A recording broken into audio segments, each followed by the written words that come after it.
ನಮಸ್ಕಾರ ಈ ದಿನ ಸುದ್ದಿಗೆ ಸ್ವಾಗತ ನಾನು ಸಪ್ನಾ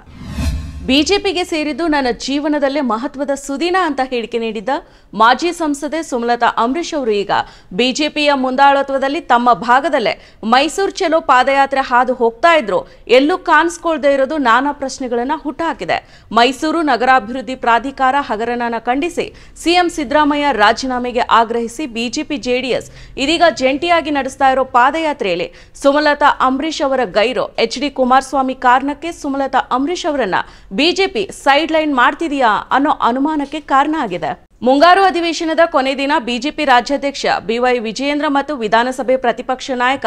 ಆರ್ ಅಶೋಕ್ ಅವರು ಜಂಟಿಯಾಗಿ ಮೈಸೂರು ಚಲೋ ಪಾದಯಾತ್ರೆ ಘೋಷಣೆ ಮಾಡ್ತಾ ಇದ್ದಂತೆ ಕೇಂದ್ರ ಸಚಿವ ಎಚ್ಡಿ ಕುಮಾರಸ್ವಾಮಿ ಪಾದಯಾತ್ರೆಗೆ ಜೆಡಿಎಸ್ ಬೆಂಬಲ ಇಲ್ಲ ಅಂತ ನೇರವಾಗಿ ಘೋಷಣೆ ಮಾಡಿದ್ರು ಆದರೆ ಇದೀಗ ಪಾದಯಾತ್ರೆಯಲ್ಲಿ ಅವರು ಕೂಡ ಭಾಗಿಯಾಗಿದ್ದಾರೆ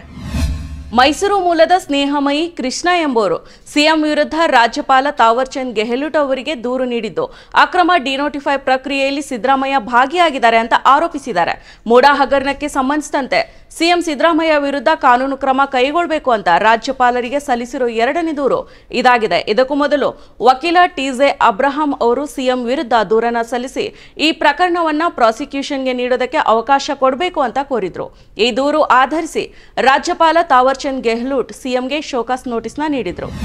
ಮೈಸೂರಿನಲ್ಲಿ semi conductor element management system ಮತ್ತು ಘಟಕ ಗೋದಾಮುಗಳು ಸೇರಿದಂತೆ 20ಕ್ಕೂ ಹೆಚ್ಚು ಇಎಸ್ಡಿಎಂ ಕಂಪನಿಗಳು ಕ್ಲಸ್ಟರ್ಗೆ ಸೇರ್ಪಡೆಗೊಳ್ತಾ ಇದ್ದು ಸುಮಾರು 600 ಕೋಟಿ ರೂಪಾಯಿ ಬಂಡವಾಳ ಹೂಡಿಕೆ ಹರಿದು ಬಂದಿದೆ ಅಂತ ಮಾಹಿತಿ ತಂತ್ರಜ್ಞಾನ ಖಾತೆ ಸಚಿವ ಪ್ರಿಯಾಂಕ ಖರ್ಗೆ ಹೇಳಿದ್ದಾರೆ ಈ ಕುರಿತು ಪತ್ರಿಕಾ ಪ್ರಕಟಣೆ ಮೂಲಕ ಮಾಹಿತಿ ಹಂಚಿಕೊಂಡಿರೋ ಅವರು 150 ಎಕರೆಗಳಷ್ಟು ಪಿಸಿಬಿ ಕ್ಲಸ್ಟರ್ ಅನ್ನ ಸ್ಥಾಪಿಸುವ ಉದ್ದೇಶದಿಂದ ಪ್ರಸ್ತುತ ಪರೀಕ್ಷಾ ಸೌಲಭ್ಯವನ್ನ ವಿಸ್ತರಿಸಲು ಮಲ್ಟಿ ಟೆನೆನ್ಸಿ ಕ್ಲೀನ್ ರೂಮ್ ಅನ್ನು ಸೇರಿಸಲು ಉದ್ದೇಶಿಸಿದ್ದೇವೆ ಇದು 5,000 ಹೊಸ ಉದ್ಯೋಗ ಸೃಷ್ಟಿಗೆ ನೆರವಾಗಲಿದೆ ಅಂತ ಹೇಳಿದ್ದಾರೆ ಮಹಿಳಾ ಉದ್ಯೋಗಿಗಳನ್ನ ಸಬಲೀಕರಣಗೊಳಿಸಲು ಕೂಡ ಸಹಕಾರಿಯಾಗಲಿದೆ ಈ ಎಲ್ಲಾ ಬೆಳವಣಿಗೆಗಳಿಂದ ಜಾಗತಿಕ ಕಂಪನಿಗಳು ಮೈಸೂರಿನಲ್ಲಿ ಬೆಳೆಯಲು ಇದು ಉತ್ತಮ ಸಮಯ ಆಗಿದೆ ಅಂತ ಪ್ರಿಯಾಂಕ ಖರ್ಗೆ ಅವರು ಹೇಳಿದ್ದಾರೆ ಮೂಡಾ ಹಗರಣಕ್ಕೆ ಸಂಬಂಧಿಸಿದಂತೆ ಸಿಎಂ ಸಿದ್ದರಾಮಯ್ಯ ಅವರಿಂದ ಕನ್ನಡಿಗರು ಕೆಲವು ಪ್ರಶ್ನೆಗಳಿಗೆ ತಮ್ಮಿಂದ ಉತ್ತರ ನಿರೀಕ್ಷೆ ಮಾಡ್ತಾ ಇದ್ದಾರೆ ಅಂತ ಪ್ರತಿಪಕ್ಷ ನಾಯಕ ಆರ್ ಅಶೋಕ್ ಅವರು ಕೇಳಿದ್ದಾರೆ ಎಕ್ಸ್ ಸ್ಥಾನದಲ್ಲಿ ಪ್ರಶ್ನೆಗಳನ್ನ ಮುಂದಿಟ್ಟಿರೋ ಅವರು 2013ರ ಚುನಾವಣಾ ಅಫಿಡವಿಟ್ನಲ್ಲಿ ತಮ್ಮ ಪತ್ನಿಯ ಆಸ್ತಿ ಉಲ್ಲೇಖ ಮಾಡದೆ ತಪ್ಪು ಮಾಹಿತಿ ನೀಡುತ್ತೀರಿ ನಂತರ 2018ರಲ್ಲಿ ಅದರ ಮಾರುಕಟ್ಟೆ ಮೌಲ್ಯ 25 ಲಕ್ಷ ಅಂತ ನಮೂದಿಸಿದಿರಿ 5 ವರ್ಷಗಳಾದ ಮೇಲೆ ದಿಢೀರನೆ ಆಸ್ತಿ ಹೊಂದಿರೋ ಬಗ್ಗೆ ಜ್ಞಾನೋದಯ ಆಯ್ತಾ ಅಂತ ಪ್ರಶ್ನೆ ಮಾಡಿದ್ದಾರೆ ಈಗ ಹಗರಣ ಬೆಳಕಿಗೆ ಬಂದ ಮೇಲೆ 63 ಕೋಟಿ ಕೊಡಿ ಸೈಟ್ ಬಿಟ್ಕೊಡ್ತೇನೆ ಅಂತ ಹೇಳ್ತೀರಿ 2018ರಲ್ಲಿ 25 ಲಕ್ಷ ಇದ್ದ ಆಸ್ತಿ ಮೌಲ್ಯ 2024ರಲ್ಲಿ 63 ಕೋಟಿ ಆಗೋದಕ್ಕೆ ಹೇಗೆ ಸಾಧ್ಯ ಇದೇನಾದ್ರೂ ರಾಹುಲ್ ಗಾಂಧಿ ಅವರ ಆಲೂಗಡ್ಡೆ ಹಾಕಿ ಚಿನ್ನ ಬೆಳೆಯುವ ಯೋಜನೆಯ ಭಾಗನ ಅಂತ ಲೇವಡಿ ಮಾಡಿದ್ದಾರೆ ಅರಾಜಕತೆ ಸೃಷ್ಟಿಯಾಗಿರೋ ಬಾಂಗ್ಲಾದೇಶದ ಭೀಕರ ಪರಿಸ್ಥಿತಿ ಕುರಿತಾದ ಒಂದೊಂದೇ ವರದಿಗಳು ಹೊರಬೀಳ್ತಾ ಇದ್ದಾವೆ ಮಾಜಿ ಪ್ರಧಾನಿ ಶೇಖ್ ಹಸೀನಾ ಅವರ ಪಕ್ಷ ಅವಾಮಿ ಲೀಗ್ನ ನಾಯಕರೊಬ್ಬರ ಒಡೆತನದಲ್ಲಿರೋ ಢಾಕಾದ ಹೋಟೆಲ್ನಲ್ಲಿ ಒಬ್ಬ ಇಂಡೋನೇಷ್ಯಾ ನಾಗರಿಕ ಸೇರಿ 24 ಮಂದಿಯನ್ನ ಉದ್ರಿಕ್ತರ ಗುಂಪು ಜೀವಂತ ಸುಟ್ಟು ಹಾಕಿರೋ ಪ್ರಕರಣ ಬಯಲಾಗಿದೆ ಶೇಖ್ ಹಸೀನಾ ಪ್ರಧಾನಿ ಹುದ್ದೆಗೆ ರಾಜೀನಾಮೆನ ಸಲ್ಲಿಸಿ ದೇಶ ತೊರೆತಾ ಇದ್ದಂತೆ ಈ ಕೃತ್ಯಗಳು ನಡೆದಿದ್ದಾವೆ ಅಂತ ಸ್ಥಳೀಯ ಪತ್ರಕರ್ತರು ಮತ್ತು ಆಸ್ಪತ್ರೆಯ ಮೂಲಗಳು ತಿಳಿಸಿದಾವೆ ಸೋಮವಾರ ರಾತ್ರಿ ಉದ್ರಿಕ್ತರ ಗುಂಪು ಜಬೀರ್ ಇಂಟರ್ ನ್ಯಾಷನಲ್ ಹೋಟೆಲ್ಗೆ ನುಗ್ಗಿ ಸಿಬ್ಬಂದಿಗೆ ಬೆಂಕಿ ಹಚ್ಚಿ ಬಳಿಕ ಹೋಟೆಲ್ಗೂ ಕೂಡ ಬೆಂಕಿ ಹಚ್ಚಿದ್ದಾರೆ ಅಂತ ವರದಿಯಾಗಿದೆ ಆರೋಗ್ಯ ವಿಮೆ ಜೀವ ವಿಮೆ ಮತ್ತು ವಿಧಿಸಲಾಗಿರೋ ಜಿಎಸ್ಟಿ ತೆರಿಗೆಯನ್ನ ವಾಪಸ್ ಪಡೆಯಬೇಕು ಅಂತ ಆಗ್ರಹಿಸಿ ಪ್ರತಿಪಕ್ಷಗಳ ಇಂಡಿಯಾ ಒಕ್ಕೂಟದ ನಾಯಕರು ಸಂಸತ್ತಿನ ಹೊರಗೆ ಪ್ರತಿಭಟನೆಯನ್ನು ನಡೆಸಿದ್ದಾರೆ ಈ ಸಂದರ್ಭದಲ್ಲಿ ತೃಣಮೂಲ ಕಾಂಗ್ರೆಸ್ನ ರಾಜ್ಯಸಭೆಯ ಸದಸ್ಯ ಡೆರೆಕ್ ಒಬ್ರಿಯಾನ್ ನೇತೃತ್ವದ ನಾಯಕರು ಇದೇ ಬೇಡಿಕೆಯನ್ನ ಮುಂದಿಟ್ಟುಕೊಂಡು ಹಣಕಾಸು ಸಚಿವೆ ನಿರ್ಮಲಾ ಸೀತಾರಾಮನ್ ಅವರಿಗೆ ಬಿಜೆಪಿಯ ಹಿರಿಯ ನಾಯಕ ಮತ್ತು ಕೇಂದ್ರ ಸಚಿವ ನಿತಿನ್ ಗಡ್ಕರಿ ಬರೆದ ಪತ್ರವನ್ನ ಉಲ್ಲೇಖಿಸಿದ್ದಾರೆ ಸೋಮವಾರ ರಾಜ್ಯಸಭೆಯ ಶೂನ್ಯ ವೇಳೆಯಲ್ಲಿ ಮಾತನಾಡಿದ ಒಬ್ರಿಯಾನ್ ಬೇಡಿಕೆ ನೇರವಾಗಿದೆ ವೈದ್ಯಕೀಯ ಮತ್ತು ಆರೋಗ್ಯ ವಿಮೆಯ ಮೇಲೆ ವಿಧಿಸಲಾಗಿರೋ 18% ಜಿಎಸ್ಟಿ ತೆರಿಗೆಯನ್ನ ಕಡಿಮೆ ಮಾಡಬೇಕಾಗಿದೆ ಯಾಕಂದ್ರೆ ಇದು ಜನರಿಗೆ ಮುಖ್ಯವಾಗಿ ಮಧ್ಯಮ ವರ್ಗದವರಿಗೆ ಹೊರೆಯಾಗ್ತಾ ಇರೋ ಸಮಸ್ಯೆ ಆಗಿದೆ ಅಂತ ಹೇಳಿದ್ದಾರೆ 2024ರ ಸಾಲಿನಲ್ಲಿ ತುಮಕೂರು ಜಿಲ್ಲೆಯಲ್ಲಿ ರೈತರಿಂದ ಖರೀದಿಸಲ್ಪಟ್ಟ ಉಂಡೆ ಕೊಬ್ಬರಿಯ ಮೊತ್ತವನ್ನ ರೈತರ ಖಾತೆಗೆ ಪಾವತಿ ಮಾಡಲಾಗಿದೆ ಅಂತ ಕೇಂದ್ರ ಸಚಿವ ವಿ ಸೋಮಣ್ಣ ಅವರು ತಿಳಿಸಿದ್ದಾರೆ ಈ ಕುರಿತು ಪತ್ರಿಕಾ ಪ್ರಕಟಣೆ ಮೂಲಕ ಮಾಹಿತಿ ಹಂಚಿಕೊಂಡಿರೋ ಅವರು ಕೊಬ್ಬರಿ ಖರೀದಿಸಿದ ರೈತರಿಗೆ ಸುಮಾರು 346.50 ಕೋಟಿ ರೂಪಾಯಿ ಮೊತ್ತವನ್ನ ಅವರ ಖಾತೆಗೆ ನೇರವಾಗಿ ಪಾವತಿ ಮಾಡಲಾಗಿದೆ ಅಂತ ಮಾಹಿತಿ ನೀಡಿದ್ದಾರೆ ಸುಮಾರು 24,600 ರೈತರಿಗೆ ಈ ಹಣವನ್ನ ಪಾವತಿ ಮಾಡಲಾಗಿದೆ. ಬಾಕಿ ಉಳಿದ ಸುಮಾರು 2,438 ರೈತರ ಖಾತೆಗೆ ಅಂದಾಜು 31.64 ಕೋಟಿ ಬಾಬ್ತನ್ನ ಪಾವತಿ ಮಾಡಬೇಕಾಗಿದೆ ಅಂತ ಹೇಳಿದ್ದಾರೆ.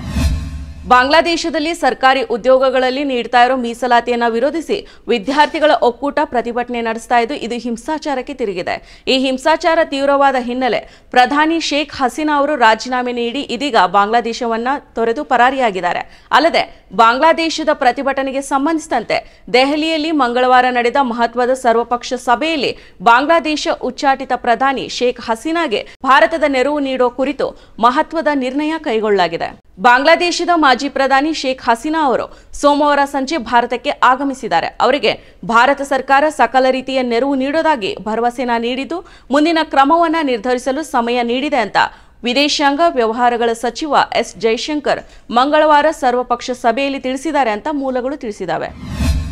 ಪ್ಯಾರಿಸ್ ಒಲಿಂಪಿಕ್ಸ್ 2024ರಲ್ಲಿ ಭಾರತೀಯ ಆಟಗಾರರು ಪದಕದ ಭರವಸೆನ ಮೂಡಿಸಿದ್ದು ಕುಸ್ತಿಯಲ್ಲಿ ವಿನೇಶ್ ಪೋಗಟ್ ಹಾಗೂ ಜಾವೆಲಿನ್ ಥ್ರೋನಲ್ಲಿ ನೀರಜ್ ಚೋಪ್ರಾ ಅತ್ಯುತ್ತಮ ಪ್ರದರ್ಶನ ನೀಡಿದ್ದಾರೆ. ಹರಿಯಾಣದ ಕುಸ್ತಿಪಟು ವಿನೇಶ್ ಪೋಗಟ್ ಪ್ಯಾರಿಸ್ ಒಲಿಂಪಿಕ್ಸ್ನಲ್ಲಿ ಫ್ರೀ ಕ್ವಾರ್ಟರ್ ಫೈನಲ್ ಪಂದ್ಯದಲ್ಲಿ ಗೆದ್ದಿದ್ದಾರೆ. ವಿನೇಶ್ ಜಪಾನ್ನ ಒಲಿಂಪಿಕ್ ಮತ್ತು ವಿಶ್ವ ಚಾಂಪಿಯನ್ ಯುವಿ ಸುಸಾಕಿ ಅವರನ್ನ ಸೋಲಿಸಿ 50 ಕೆಜಿ ವಿಭಾಗದಲ್ಲಿ ಕ್ವಾರ್ಟರ್ ಫೈನಲ್ ತಲುಪಿದ್ದಾರೆ. ವಿನೇಶ್ ಪೋಗಟ್ ಕಳೆದ ಟೋಕಿಯೋ ಒಲಿಂಪಿಕ್ಸ್ನಲ್ಲಿ ಚಿನ್ನದ ಪದಕ ವಿಜೇತ ಮತ್ತು 4 ಬಾರಿಯ ವಿಶ್ವ ಚಾಂಪಿಯನ್ ಜಪಾನ್ನ ಯುಯಿ ಸುಸಾಕಿ ಅವರನ್ನ 16ನೇ ಸುತ್ತಿನಲ್ಲಿ 3-2 ಸೋಲಿಸಿದ್ದಾರೆ. ಇನ್ನು ನೀರಜ್ ಚೋಪ್ರಾ ಅವರು ಜಾವೆಲಿನ್ ಥ್ರೋ ಫೈನಲ್ಗೆ ಅರ್ಹತೆ ಪಡೆದಿದ್ದು ಆಗಸ್ಟ್ 6ರಂದು ನಡೆದ ಅರ್ಹತಾ ಸುತ್ತಿನಲ್ಲಿ ತಮ್ಮ ಮೊದಲ ಎಸೆತವನ್ನ 89.34 ಮೀಟರ್ಗಳಿಗೆ ಎಸೆದಿದ್ದಾರೆ. ಇನ್ನು ನೀರಜ್ ಅವರ ಎದುರಾಳಿಗಳಾದ ಗ್ರೆನಡಾದ ಆಂಡರ್ಸನ್ ಪೀಟರ್ಸ್ 88.63 ಮೀಟರ್ಸ್ ಎಸೆದರೆ ಪಾಕಿಸ್ತಾನದ ಅರ್ಷದ್ ನದೀಮ್ 86.59 ಮೀಟರ್ಸ್ಗೆ ಎಸೆದು ಫೈನಲ್ಗೆ ಅರ್ಹತೆನ ಪಡೆದಿದ್ದಾರೆ.